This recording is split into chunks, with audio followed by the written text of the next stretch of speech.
சிம்ம ராசி சிம்ம லக்னம் எப்படி இருக்குது? குட் தாங்க. நம்ம அஷ்டம சனி உங்கள் எல்லாருக்குமே தெரிஞ்சது தான். ஸோ கொஞ்சம் டஃப்பான டைம் போனாலும் நிறைய நல்ல விஷயங்கள் நம்மளுக்கு நடக்கிற மாதிரி இருக்குது. எந்தெந்த விஷயங்கள் நல்லதாக இருக்குது, எந்தெந்த பண்டிகைகள் வருது, இந்த பண்டிகைகளை பிடிச்ச பண்டிகைன்னு முக்கியமான நாளுங்க. இதில் எனர்ஜி பாயிண்ட்ஸ் இல்லை, எனர்ஜி டேன்னு சொல்லுவாங்க. வேலையில் ஏதாவது ப்ரொமோஷன் ட்ரை பண்ணுறதுனா ட்ரை பண்ணுங்கள். ஏன்னா 1-1.5 வருஷத்தில் நம்மளை ஆஃபீஸ்லலாம் வச்சு செஞ்சிட்ருப்பாங்க. பெருசாக நம்மளுக்கு ப்ரொமோஷனோ ஒரு மரியாதையோ இருந்திருக்காது. சிம்மத்துக்கு ஜென்ரலாக பயங்கர மரியாதை இருக்கும். ஆனால் இந்த 1-1.5 வருஷத்தில் முன்ன இருந்த மாதிரி அந்த கெத்தை நம்ம இது பண்ண முடியாது. அது திரும்பி வரும் உங்களுக்கு. ஸோ வேலையில் ப்ரொமோஷன் இருந்தால் ட்ரை பண்ணுங்கள். ஏதாவது நல்ல அப்ரைசல், ஏன்னா இது பார்க்குற நேரத்துலலாம் ஆல்மோஸ்ட் ப்ரொமோஷனை டிசைட் பண்ணியிருப்பாங்க. ஸோ ஏதாவது ப்ரொமோஷன் இல்லைன்னா அட்லீஸ்ட் அப்ரைசல் நல்ல சம்பள உயர்வாவது ட்ரை பண்ணுங்கள், கண்டிப்பாக கிடைக்கணும். இது ஒன்று. இதுக்கு சில வழிமுறைகள்லாம் இருக்குது. நான் இப்போ இதுவும் சொல்கிறேன். உங்களுக்கு யாருக்காவது கிடைக்கிற நிலமையில் இருந்தால் நீங்கள் தனியாகவும் கன்சல்டிங் எடுத்து பார்த்துக்கலாம். நீங்கள் எந்த முயற்சி எடுத்தாலும் அந்த முயற்சியில் வெற்றி அதிகமாக கிடைக்கும். வேலை செஞ்சாலும் சரி, தொழில் நீங்கள் ஏதாவது பிஸ்னஸ் பண்ணுறீங்கனாலும் சரி, இல்லை கல்யாணத்துக்கு முயற்சி எடுக்கிறாங்க, எந்த முயற்சிகள் நீங்கள் எடுத்தாலும் உங்களுக்கு சப்போர்ட் ரொம்ப ஜாஸ்தியாக இருக்கும். அதுவும் நீங்கள் பெண்கள் மூலிமா வர சப்போர்ட் ஜாஸ்தியாக இருக்கும். இப்போ இருக்க காலகட்டத்துக்கு பெண்கள் மூலிமா வர சப்போர்ட்ஸ் ரொம்ப ஜாஸ்தியாக இருக்கும். தாய்மார்கள், அக்கா, இல்லை ஆஃபீஸில் நிறைய சீனியர்ஸ் இருப்பாங்க. அக்காங்க எங்கே நான் ஒர்க் பண்ணும்போதே என் சீனியர்ஸ்லாம் நான் எல்லாரையும் அக்கா அண்ணன் தான் கூப்பிடுவேன். ஸோ அந்த மாதிரி அக்காங்க இருப்பாங்க, நிறைய உங்களுக்கு ஹெல்ப் பண்ணுவாங்க. இதை ட்ரை பண்ணி பார்க்கலாம். இன்னொன்று, நீங்கள் யாராவது திருமணத்துக்கு பார்க்குறீங்கன்னா திருமணத்துக்கான அமைப்பு இங்கே இருக்குது. என்னென்னா கொஞ்சம் உஷாராக பார்க்கணும். பேக்ரவுண்ட் வெரிஃபிகேஷன்லாம் கொஞ்சம் உஷாராக பார்த்துக்கணும். ஏற்கனவே கல்யாணம் ஆனவங்களுக்குள்ளே ஏதாவது ஏன்னா கொஞ்சம் கேப் இருக்க மாதிரி இருக்கும். இப்போ உங்களதில் கேது இருக்குது சிம்ம லக்ன ராசியில். அப்படியே 7ல் பார்த்தீங்கன்னா கும்பத்தில் பார்த்தீங்கன்னா ராகு இருக்குது. அதனால் கொஞ்சம் இழுபறியாக இழுத்துட்ருக்கோம். ஒரு சின்ன மிஸ் அண்டர்ஸ்டாண்டிங் போய் நடக்கும். ஒன்றும் இல்லைங்க. சித்திரை திருவிழா வருது. மீனாட்சி சுந்தரேஸ்வர் திருக்கல்யாணம் பாருங்கள். நம்ம எல்லாராலையும் மதுரை போக முடியாது. ஏன்னா மதுரையை ஃபுல்லாக நிரம்பி வழிஞ்சிட்ருக்கோம். இப்போ டிவியில் பாருங்கள், முடிஞ்சு போச்சு. அந்தந்த ஊர் சிவன் கோவில்களில் திருக்கல்யாணம் நடக்கும். அதை பாருங்கள். ஹஸ்பண்ட் ஒய்ஃப்குள்ளே நல்ல அந்யோன்யம் வரும். மகப்பேறுக்கெல்லாம் யார்கிட்டனா ட்ரை பண்ணுறீங்கன்னா அது நடக்கிறதுக்கு நிறைய வாய்ப்புகள் இருக்குது. நீங்கள் திருமணம் ஆகாதவங்களுக்கு இந்த திருக்கல்யாணம் பார்க்கறது நல்லது. சித்ரா பௌர்ணமியில் விரதம் இருந்து வழிபாடு பண்ணுறது ரொம்ப நல்லது.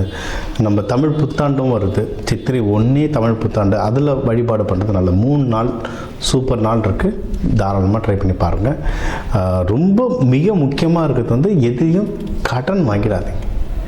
கடன் தான் இப்போ சிம்மத்துக்கு பெரிய தலைவலியே. பணமும் கடனும் தான். கையில் அவ்வளோ சீக்கிரம் பணம் நிற்காது. வெளியே கொடுத்த காசும் வராது. நம்ம காசு அங்கங்கே மாட்டிக்கிட்டு இருக்கோம். இது ஒரு பெரிய தலைவலி. இப்போ சிம்மத்துக்கு அதான் ஓடிட்டுருக்கு. கொஞ்ச நாளைக்கு அப்படி தான் இருக்கும், சமாளிச்சிருவோம். அதனால் பெஸ்ட்டு கடன் வாங்காதீங்க. ஏன்னா கட்டி முடிக்கிறதுக்குள்ளே போதும் ஆகிடும். இன்னொன்று யாருக்கும் கடன் கொடுக்காதீங்க. அதை திருப்பி வாங்கிறதுக்குள்ளே அதை விட போதும் ஆகிடும். இதில் ஜாகிரதையாக இருந்துட்டிங்கனாவே ஜெயிச்சிட்டிங்க. அதேமாரி பணம் விஷயம் கணக்கு வழக்கு கரெக்டாக வச்சுருந்தீங்கனாலும் ஜெயிச்சிட்டிங்க. இது தவிர்த்து மீதி எல்லாமே சூப்பராக தாங்க இருக்கட்டாங்க. சரிங்களா? நீங்கள் தொழில் முன்னேற்றங்கள் நல்லாயிருக்கு, வேலை முன்னேற்றங்கள் நல்லாயிருக்கு.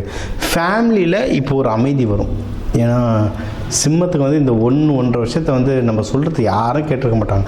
ஜென்ரலாக இப்போ வீட்டில் அப்பாவும் அம்மாவும் சிம்ம ராசினா அவங்க வீட்டுள்ள வராங்கன்னு தெரிஞ்சாலே எல்லாம் கப்பு சிப்புன்னு போய் உட்காந்துருவாங்க. இப்போ பார்த்தா அதுவும் சட்டை பண்ண மாட்டேது. எல்லாருமே சிங்கத்தை சீண்டி பார்த்துட்ருக்காங்க. இப்போ ஃபேமிலியில் ஒரு அமைதி வரும். நீங்கள் சொல்கிற மாதிரி நீங்கள் நினைக்கிற மாதிரி ஒரு சூழ்நிலைகள் ஃபேமிலியில் அதிகமாக வர்றதுக்கு சூப்பராக வாய்ப்பு இருக்குது. இது சுப நிகழ்ச்சிகள் நிறைய நடக்குங்க. நியூஸ் கண்டினியூஸாக வந்துட்டுருக்கோம். அதாவது நம்ம கஷ்டப்பட்டாலும் சரி, நம்ம வீட்டில் நிறைய சுப நிகழ்ச்சிகள் ஏதாவது மாற்றி வந்துட்டுருக்கோம். ஏதாவது வெளியூர் கோவில் போகிறதோ, எல்லோரும் சேர்ந்து குலதெய்வம் கோவில் போகிறதோ, இல்லை உங்களுக்கே ஒரு நல்ல ஃப்ரெண்ட்ஷிப், நான் இப்போ ரொம்ப ஒரு இயர்லி 20s இருக்கீங்கன்னா சிங்கிள் தான் இருக்குன்னு நல்ல லவ் அமையறது, இந்த மாதிரி நிறைய சுப நிகழ்ச்சிகள் வரும். இந்த தெய்வ வழிபாடுகள் பண்ணுங்கள். லக்ஷ்மி நரசிம்மர் சூப்பராக வேலை செய்யும். சிவபெருமான் அம்பாலோட வழிபடுங்க. அது இந்த சித்ரா பௌர்ணமி சித்திரை திருவிழாலாம் வழிபட்டு வந்தீங்கன்னா அங்கே அன்னதானங்கள் கொடுத்துட்டு வந்துட்டீங்கன்னா இந்த சித்திரை மாதம் உங்களுக்கு ஒரு சிறப்பான மாதமாக அமையும்.